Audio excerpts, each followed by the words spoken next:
Bismillahirrahmanirrahim. Assalatu wassalam ala asyrafil salin wa ala alihi wa sahbihi ajma'in. Mabad. Assalamualaikum warahmatullahi wabarakatuh.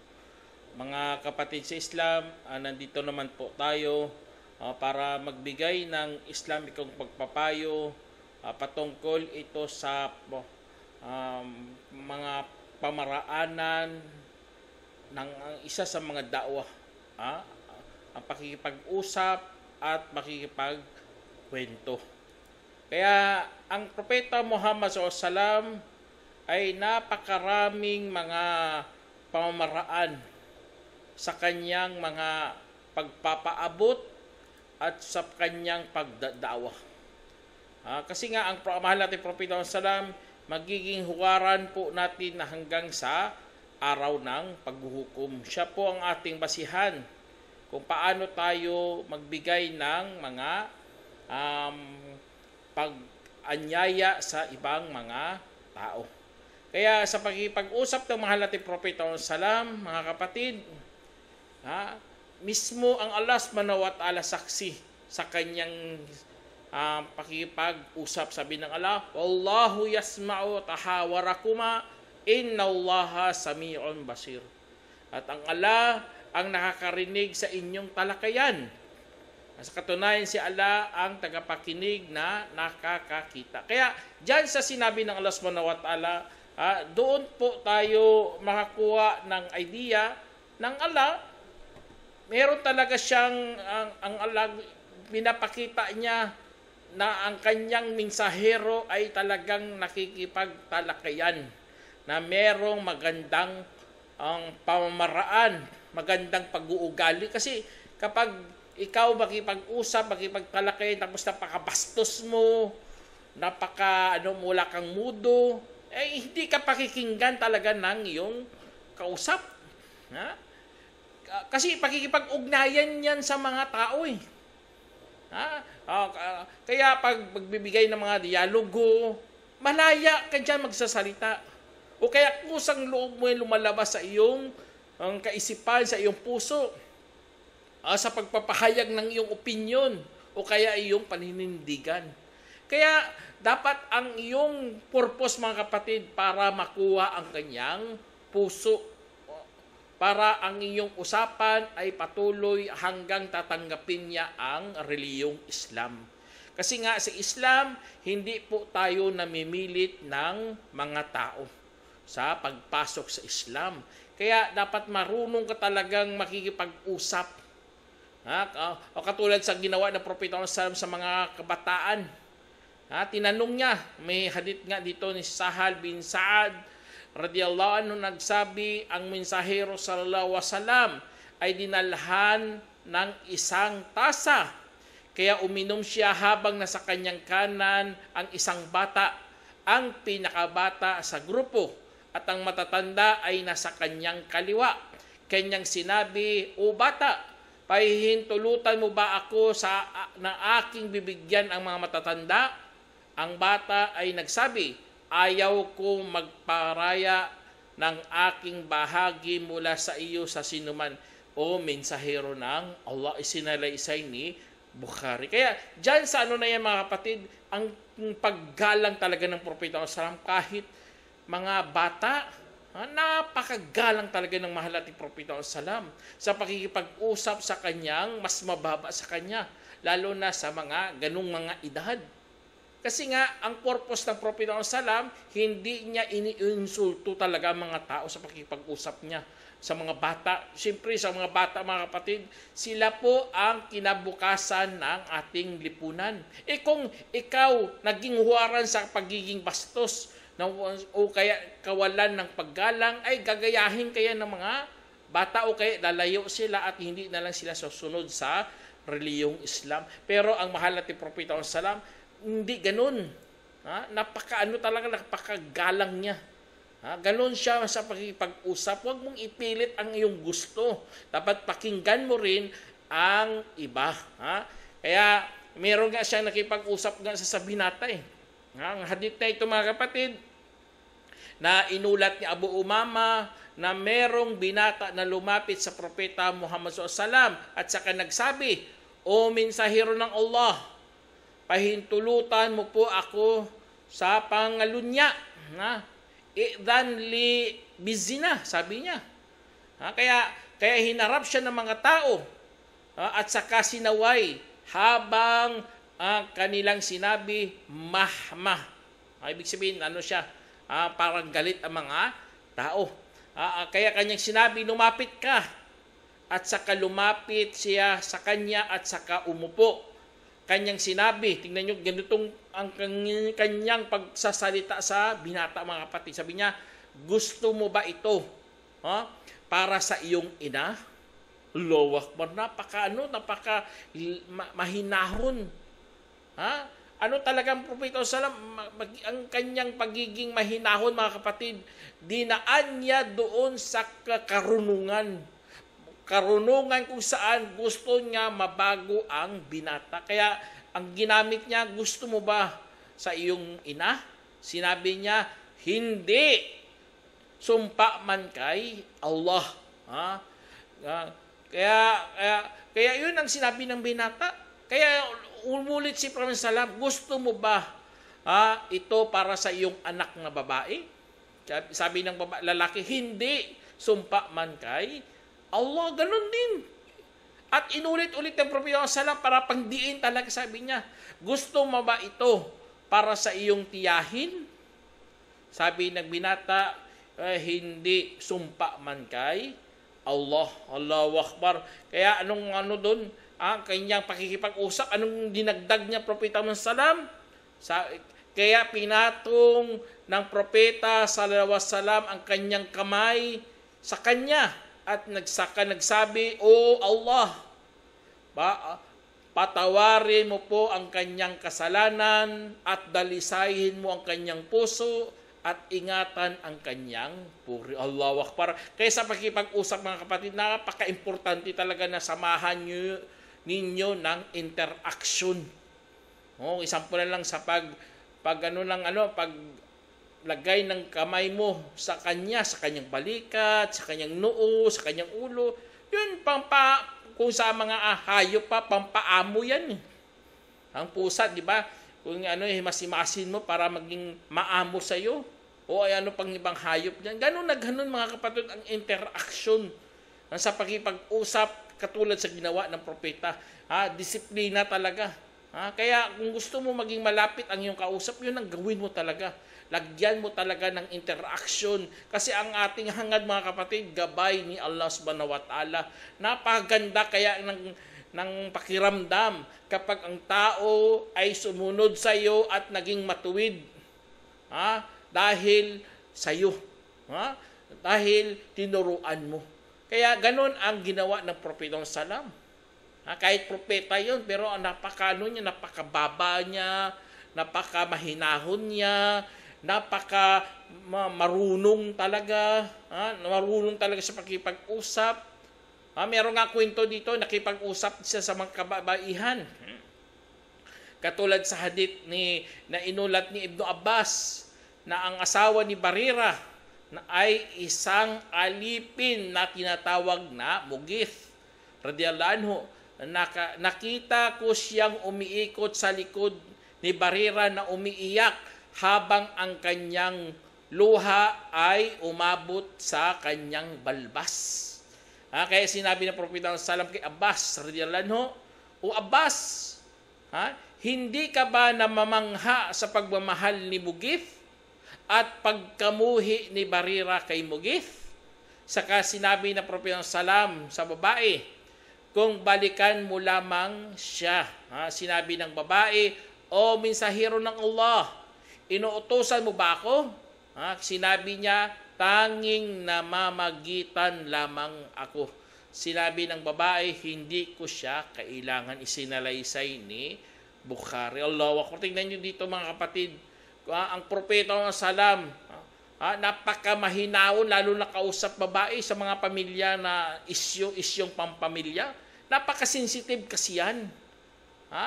At ang Propeta Salam, hindi siya nahimasok sa mga ganong mga bagay. Ang ginagawa niya, na mamagitan lamang siya. Dapat ganun po tayo mga kapatid. Hindi tayo may himasok sa buhay na may buhay. Ang ginagawa natin, magbibigay lang tayo ng gabay. Bigay ng patnubay o ano pa dyan. Kasi lungkot kapag nakikita mo ang mga taon sa ganung mga kalagayan. Kaya Propeta Salam, nakikipag-usap siya, lalo na sa mga kababaihan, para na mamagitan lang na para maging matuwid ulit ang kanilang pagsasama. Kaya ngunit sa Islam, alam naman natin may karapatan ang lahat, lalo na ating mga kababaihan. Mayroon silang karapatan mamili ng kanilang mga aasawa. Kaya dahil doon, pinili ni Barira, ayaw niya na sumama kay Mugith. Kasi si Mugith, siyempre, alipin na sa mababang antas ng lipunan. Kaya wala namang problema yun kung ayaw niya, ayaw talaga. Huwag mo pilitin. Kaya katulad sa ginawa ng Propeta Salam, hindi niya pinilit pero nagbigay lang siya ng pakiusap. Dapat ganun po tayo mga kapatid. Merong isang rin dito, isa sa mga ginawa ng Propeta Salam.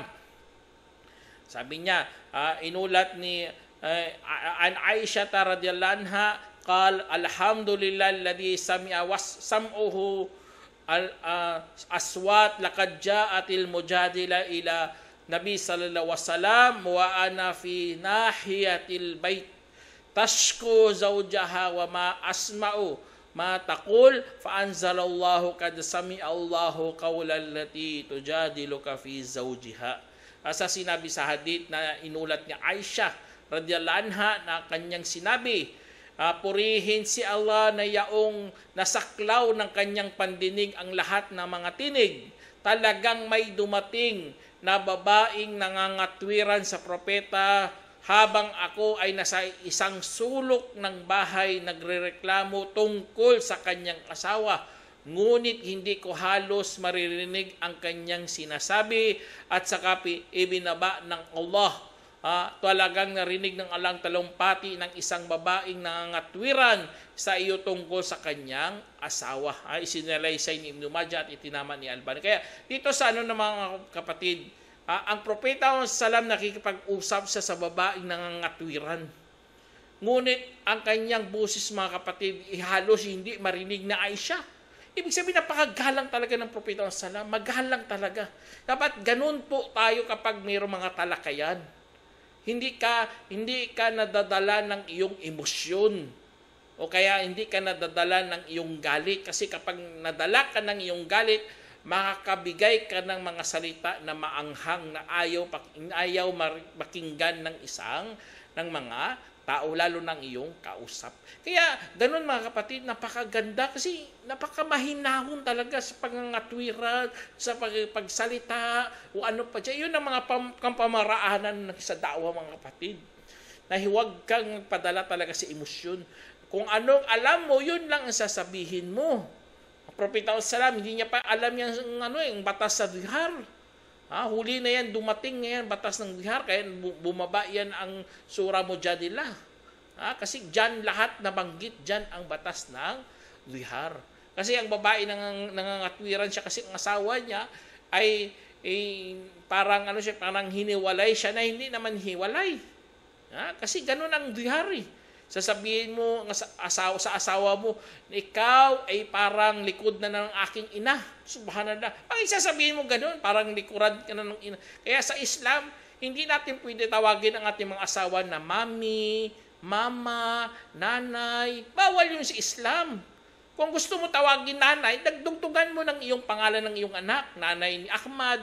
O ganun pangalan ng anak mo. Walang problema yun. Pero kung nanay lang, o aking nanay, subhanallah, hindi mo yan ina. Kaya yan ay sa mga salita na nakakasuklam yun kay Allah subhanahu wa ta'ala. Kaya yun ang kahit ang ganun mga kapatid, ang Propeta Salam ay napakamahinahon kapag nagsasalita. Hindi siya bastos. Hindi katulad sa mga debate na nagsisigawan sila o ano pa dyan mga ginagawa nila. nagbabastusan na sila. Pero ang propeta salam, kahit nangangatwiran ng babae, hindi siya nagpapadala sa kanyang emosyon. Allahu Akbar. Kaya meron pang dito isa sa mga makipag-usap si Prophet salam, an Abi Hurairah radhiyallahu anhu anna rajulan ata Nabi sallallahu alaihi wasallam faqal, ya Rasulullah, wulida li gulam aswad faqala hal laka min ibil? Faqal ma alwanuha qala humrun. Qala hal fiha min awraq? Qal fa anna dhalik? Qal la'alla naza'ahu irq. Qal la'alla ibnaka hada naza'ahu. Sinabi sa hadith mga kapatid na inulat ni Abu Hurairah radhiyallahu anhu na may isang lalaking dumating sa propeta Muhammad sallam at saka nagsabi, o mensahero ng Allah, meron akong anak na maitim. Kanyang sinabi, siyempre nagtakang lalaki kasi, bakit puti naman kami, mga Arabs naman kami, bakit may itim na meron kaming anak na itim? Kaya sinabi ng Prophet salam, meron ka bang mga kamilyo? Sinabi niya, opo. Kanyang sinabi, ano ang mga kulay nito? Sinabi niya, mga pula. Kanyang sinabi, merong bang kulay abo? Sinabi niya, opo. Kanyang sinabi, kaya't paano naging ganun? Sinabi niya, lumabas mula sa pinagmulan ng lahi. Kanyang sinabi, baka ganun ang iyong anak na lumabas. Isinalaysay ni Bukhari. Kaya dyan sa kwento na yan mga kapatid, subhanallah, ang propeta Muhammad kapag nakipag-usap sa tao, binibigyan niya ng mga halimbawa na siya mismo mag-isip. Hindi ang ganun ang isa sa mga estilo sa kapamaraanan ni sa pagkipag-usap. Hayaan mo kausap mo siya mag-isip. Bibigyan mo siya ng mga katanungan, lalo na ang anak na parang hayop din na yung lumabas sa lahi niya kulay ganito, kulay abo, lalabas talaga yun kahit sila mga kulay pula. Kasi may mga talaga inheritance kasi yan ng mga manang genes. Kaya ganun na ganun mga kapatid. Wag ka kagad mag-suspect o mag-suspect siya sa iyong asawa na baka sumama sa iba o pinagtaksilan ka. Hindi ganun ang pag-iisip natin. Katulad sa ginawa ng Propeta salam na tinuruan niyang tao sa ganito. Siyempre, may mga rin tayo, may mga lahi na hindi natin alam. Baka may lahi tayong insik. Tapos lumabas ang anak mo parang insik. Di ba? May mga ganun. O kaya puro naman kay pandak. Bakit anak mo napatangkad? Kasi may mga lahi na tayo na hindi lumalabas sa first generation. Baka lalabas siya sa second generation mo, third generation, o ano pa.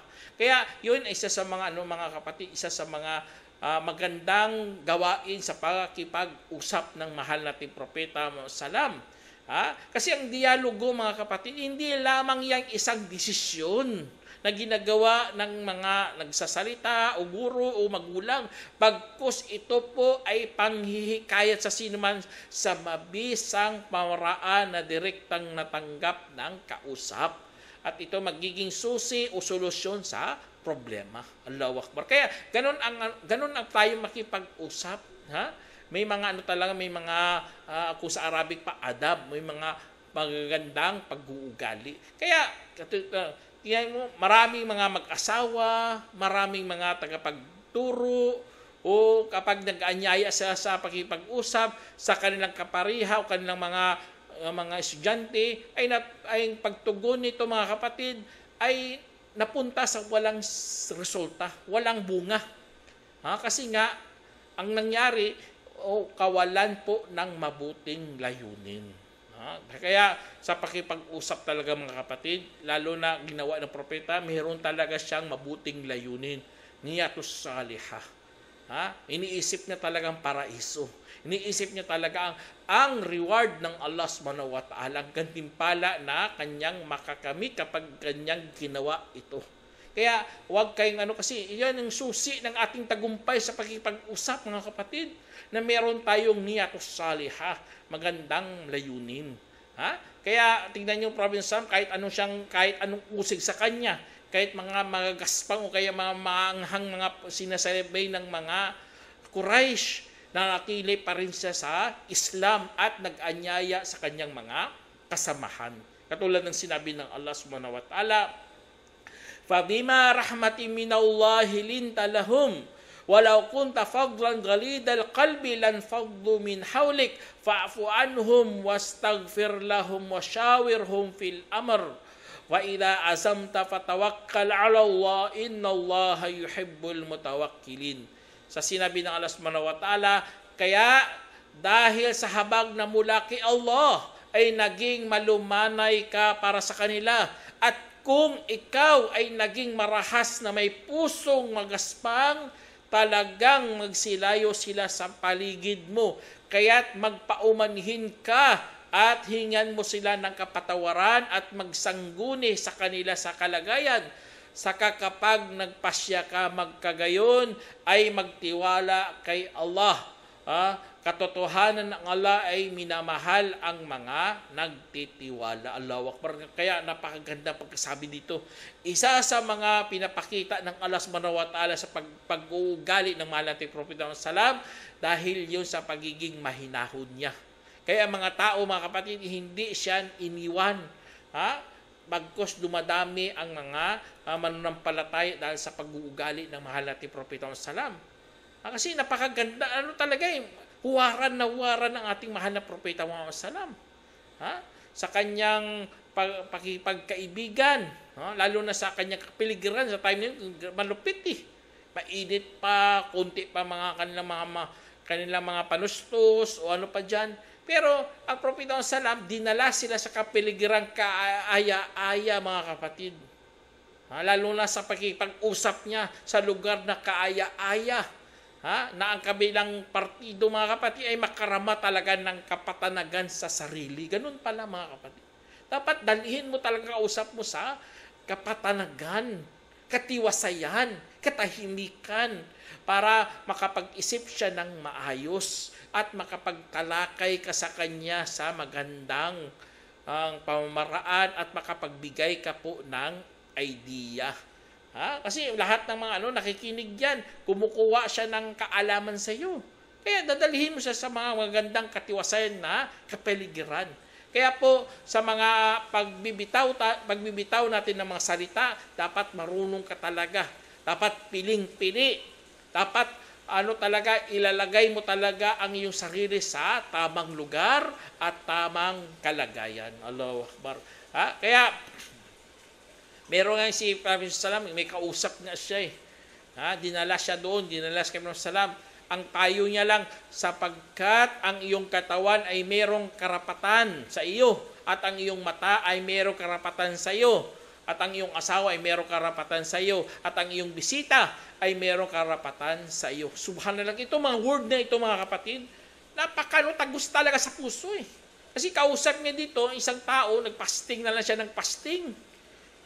Tapos hindi niya na pinapansin asawa niya. Tapos gabi, doon siya, nagsasala na lang siya. Tapos sa bisita niya, inalok niya pagkain, pero hindi siya kumakain. Kaya sinabihan talaga siya na, kaibigan, kumain ka. Tapos sinabayan pa sa pagtulog. Matulog muna tayo bago magsala sa magtahajjud tayo. Kasi gusto niya, gabi-gabi, gigising siya, magpupuyat siya. Kaya pagkaumaga, dinala kay Propeta Salam at pinayuhan siya ng Propeta Salam na mga ganitong mga pananalita. Napakagaan, mga kapatid, kasi Islam ay nasa gitna. Napakaganda talaga ng ating reliyon. Na talaga angkop sa ating paniniwala. Allahu Akbar. Kaya yun isa sa mga ng Propeta Salam. Sa pag-usap niya, sa pagbibigay ng komunikasyon sa pagitan ng dalawang partido, mga kapatid, binibigyan niya talaga ng pagkakataon na pakinggan ang mga tao na yun. Ganun sa pag-usap pala, mga kapatid. Huwag ikaw lang banat ng banat. Dapat pakinggan mo rin ang ibang partido sa kanilang mga opinion, sa kanilang mga salita. Dapat hayaan mo siya, mahayag niya ng malaya ang kanyang gustong sabihin. At ipakita mo sa kanya na ang iyong pananaw din na napakalinaw. Kasi magbigayan lang Kasi magpaparating din siya, magpaparating ka rin. Mahalaga, mga kapatid, ay ang kausap mo nauunawaan ang iyong mga sinasabi. Allahu Akbar.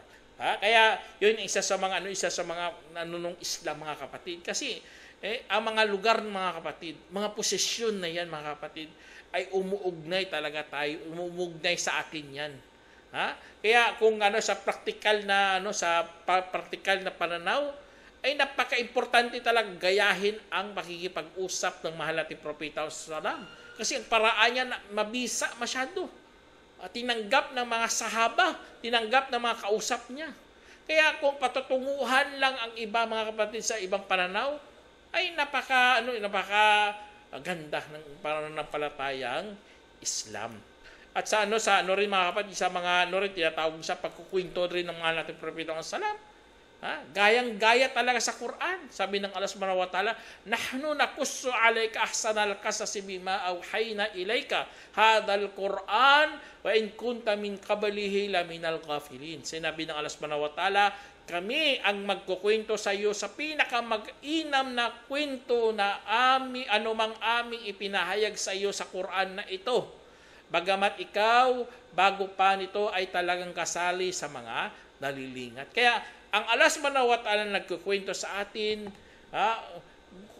gayahin natin, mga kapatid. Tingnan nyo mga aral makukuha dito. Hindi pinapangalanan ng Allah subhanahu wa ta'ala ang mga tao. Bihira lang, pero halos hindi siya nagpapangalan. O kaya mga mamayan, o kaya ang mga lugar, o kaya panahon. Kasi nga, ang layunin ng pagkukwento, mga kapatid, para makunan po natin ng aral. Para makakuha tayo ng pakinabang. Lalo na ang pagkukwento ng mga masasama, ang mga pinarusahan, ang kunin natin doon ay ang aral. Kasi kung ipapahiya mo pang tao, subhanallah, maawa ka naman kasi mayroon naman silang dad, lalo na mayroon silang mga pamilya, ipapahiya mo talaga. Kasi ang tao, subhanallah, makikinig yan lang sa mga chismis. Gusto niya may tao na itinuturo. Hindi niya kinukuha ang mga aral na matutunan doon sa pangyayari na yun. Ganun ang tao, kaya layuan natin yan ng ating mga masasamang gawain na yan. Ang kailangan kapag may mga nagkukwento, kunin mo talagang aral. Kasi yun ang magagamit mo balang araw. Kasi lagi tayo sa paglalakbay ng buhay. Maraming mga hamon sa buhay. Kailangan natin, meron tayong mga kasangkapan o kagamitan ng kaalaman para magamit natin. Kung marami kang natutunang aral sa mga kwento, mga kapatid, Allahu Akbar. Kaya sa mga pagkukwento, katulad ng sinabi ng Allah subhanahu wa ta'ala, laqad kana fi qasasihim ibra li ulil albab ma kana haditha yuftara walakin tasdiqan ladhi bayna yadayhi wa tafsila kulli shay'in wa huda wa rahma wa liqaumi yu'minun. Na sinabi ng Allah, sadyang nasa kanilang mga kwento noon ang aral para sa mga taong may unawa. Hindi iyon mga kwentong gawa-gawa, ngunit pagpapatotoo sa kung anong meron sa kanya at pagpapaliwanag sa lahat ng bagay at patnubay at habag para sa mga taong naniniwala. Kaya ang mga kapatid, kasi hindi yan kwentong magagawa-gawa eh. Hindi tayo nagkukwento ng mga fairy tale.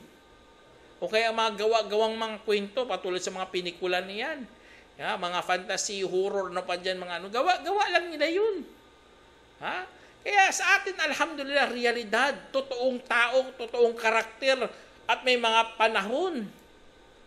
Ang lang natin, kunan lang ng leksyon. Allahu Akbar. Kaya may mga tao, mga kapatid, na parang sila sa kwento, mga kapatid. Ang propeta ng salam, ganon po, mga kapatid, sa pagkukwento. Kung talaga natin, isa sa mga basta magkwentong propeta ng salam, dapat paniwalaan talaga. Dapat talaga ang puso natin nakikinig talaga. Kaya meron nga isang kwento dito na inulat ni Abu Huraira na nagdasal ang mensahero sallallahu alaihi wasallam sa madaling araw o fajar at pagkatapos ay humarap sa mga tao at nagsabi, habang hinahatid ng isang lalaki ang baka nang may sumakay doon sa kanya at kanya itong hinahampas. Kaya't nagsalita ang baka na talagang hindi kami nilikha para rito. Tanging nilikha kami para sa pagbubungkal. Kaya sinabi ng tao, luwalhatiin kay ang Allah. Nagsasalita pala ang baka. Nagano siya, parang namangha ang tao dito. Nagsasalita pala ang baka. Parang ayaw nila tanggapin. Kaya sinabi dito, kaya't naniwala talaga ako roon at sina Abu Bakar at si Umar. Allahu Akbar. Ganun ang namang kwento mga kapatid. Dapat paniwalaan mo yan. Lalo na kung hadith sahih. Mayroong narration na o mga salaysay kung saan tama. Kasi ang hadith na ito, ang mga kwento dito ng Propeta Muhammad, totoo talaga yan. Tapos mayroon pang kadugtog dito na at meron ding lalaki na nag-aalaga ng kanyang tupa nang sumalakay ang isang lobo at saka itinakas ang isang tupa. Mula doon, kahit hinabol niya ito hanggang sa tila, ililigtas niya ito mula doon. Sinabi ng lobo, iniligtas mo ito para sa akin? Kaya't sino na ang magtatanggol sa kanya sa araw ng mabangis na hayop at sa araw na wala itong pastol kundi ako. Kaya sinabi ng mga tao, luwalhatiin ang Allah. Nagsasalita pala ang lobo. Kanyang sinabi, kahit naniwala talaga ako roon at sina Abu Bakar at si Omar, bagamat hindi naman sila nandoon. Isinalaysay ni Bukhari. Kaya dito sa hadith na ito mga kapatid, dapat yun. Kahit si Prophet Salam, hindi natin, dapat paniwalaan talaga natin. Yun ang gusto dito sa kwento. Kaya sa pagkukwento mga kapatid, walang kapantay talaga siya sa pagpapahayag. Kasi nga, naaayon sa kalikasan ng tao. Tanggap yan ng ating mga pananaw, ng ating kaisipan. Hindi yan siya kaya. Kasi ang gusto ng propeta, baguhin ang ating mga kalagayan, lalo na ang ating mga sarili. Kaya nagpapakita ito ng mga halimbawa. Ang mga kwento dito nagpapagay ng mga halos sa mga halimbawa mga kapatid. Meron nga dito sa hadith, anna Abu Hurairah radhiyallahu anhu qala sami'tu Rasulullah sallallahu alaihi wasallam yaqul karasat namlatun nabiyyan minal anbiya fa amara bi qaryatin namli fa uhrikat fa'awhallahu ilaihi anna karastatka namlatun ahrakta ummatan minal umami tusabbih. Sinabi sa hadith mga kapatid na inulat ni Abu Hurairah radhiyallahu anhu na narinig niyang mensahero ng Allah sallallahu alaihi wasallam na nagsasabi, nakagat ng isang langgam ang isa sa mga propeta, kaya inutos niya para sa isang nayo ng mga langgam upang ipasunog ito. Saka ipinahayag sa kanya ng Allah hinggil sa langgam na kumagat sa iyo na iyong pinasunog ang isang nasyon sa mga nasyon na lumuluwalhati. Subhanallah. Sinalaysay ni Bukhari. Kaya itong hadith na ito mga kapatid, napakatindi talaga kasi propeta dito nagkukwento siya sa mga pangyayari. Kinikwento niya ang mga propeta pero hindi niya pinangalanan. Hindi siya nagbitaw siya ng pangalan. Kasi nga, syempre, propeta yun eh. Dapat pagtakpan mo rin ang kanyang pangalan. Ganon sa pagkukwento mga kapatid. Kung gusto mo talaga makakuha ng leksyon ang mga tao sa kwento mo, huwag mo pangalanan.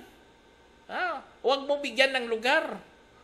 Kasi nga, ang dating mo yan, parang nagchichismis ka ng nagchichismis ka sa mga tao. Gusto mo manira ng puri. Gusto mo pakinggan ka, gagamit ka ng mga ibang pangalan. Hindi ganun sa pagkukwento mga kapatid.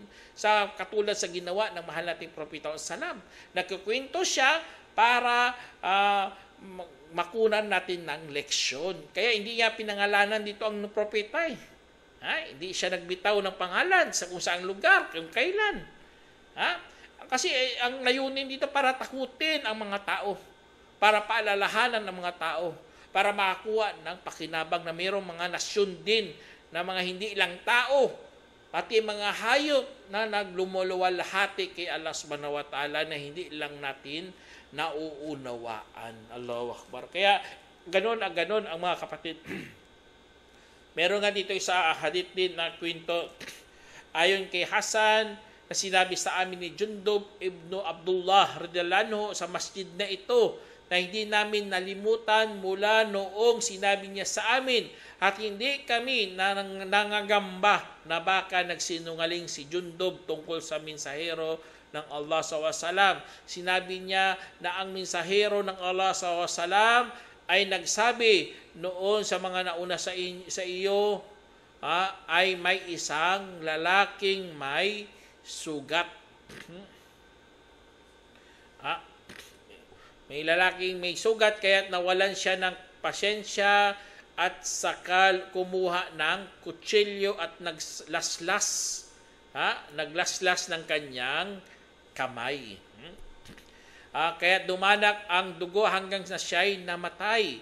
Ang Allah katastasan nagsabi, ang aking alipin ay nagmadali sa akin kaysa kanyang sarili, kaya't ipinagbawal ko sa kanya ang paraiso. Isinalaysay ni Bukhari. Kaya tingnan nyo mga kapatid, mga naglaslas dyan.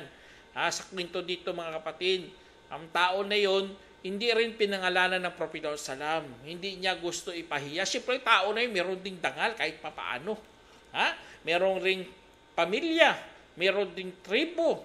Kung binanggit dito, siyempre kahiyan yun ng mga angkan niya, mga lahi niya.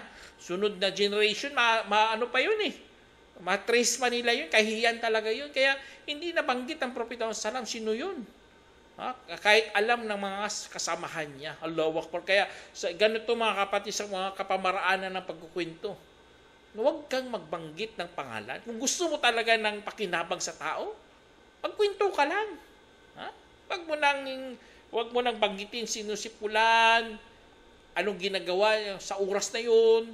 Kasi ano na talaga yan, paninirang puri ng dating mo At napakapit na talaga yung mga kapatid sa panahon natin na nagbabanggit ka ng mga pangalan na gusto mo lang manira ng tao. Kahit magandang intention mo, pero ang gawain na yan, hindi ginawa ng Propeta Salam. Ang ginawa niya, Allahu Akbar, may hikmah talaga. Dapat dumon ka pa rin kasali sa hikmah mga kapatid. Kasi ang hangad natin ay maghikayat sa mga tao, katulad sa ginawa ng mahal nating Propeta Salam. Kaya kahiyan niya na gawain, pero meron pa rin siyang ginamitan niya pa rin ng magandang pakikitungo mga kapatid. Magandang approach, magandang pagkukwento. Kaya yun, isa sa mga pinakamagandang mga gawain mga kapatid. Mga Muslim tayo mga kapatid. Mahal natin si Allah subhanahu wa ta'ala. Kapat, mahalin mo rin ang iyong kapwa mananampalataya. Sa pagpupuna mo, sa pagkukwento mo sa kanya, o ano pa dyan mga bagay na dapat ikakalugod lamang ng Allah subhanahu wa ta'ala. Tapos mayroon pang isang hadith dito mga kapatid. An Jundub an Rasulullah SAW haddatha anna rajulan qal wallahi la yaghfirullahu li fulan inna Allah ta'ala qal man dalladhi yata'alla alayya alla agfira li fulan fa inni kad ghafartu li fulan wa ahbadtu amalaka. Sinabi sa hadith na inulat ni Jundub na sinabi ng mensahero sallallahu alaihi wasallam, tunay na mayroong isang lalaki na nagsabi, sumpa man kay Allah, hindi patatawarin ng Allah para sa taong iyon. Sinabi ng Allah subhanahu wa ta'ala, sinabi ng makapangyarihang Allah, sino kaya ang yaong nanunumpa sa akin na hindi ko raw patatawarin si ganito? Sadyang pinatawad ko na para sa kanya taong iyon at aking burahin ang iyong gawain. Tingnan nyo, ganun ang parusa ng Allah. Ipabura ng Allah ang gawain mo kapatid. Kapag ikaw nanunumpa, tignan mo sa pagkukwento dito ng Propeta Salam, meron talaga siyang asal mga kapatid. Hindi niya binabanggit ang mga pangalan ng tao ulit. Kasi nga, meron siyang leksyon na makuha natin dito. Ang leksyon talaga ay dapat magbigay ka lang ng babala. Iba kasi, sinasabayan pa ng paninira. Mawalan ka sa tamang direksyon, kapatid, sa pagkukwento. Kapag ikaw ay naninira ng kapwa, dapat leksyon lang. Kaya hindi siya nagbanggit sinong pangalan na yon. Kaya mga kapatid, yun ang mga magandang aral kasi ng Propeta Salam. Na sana meron kayong napulutang aral. Hanggang dito na lang. Assalamualaikum warahmatullahi wabarakatuh. جمعية الدعوة نور، الدعوة للجميع.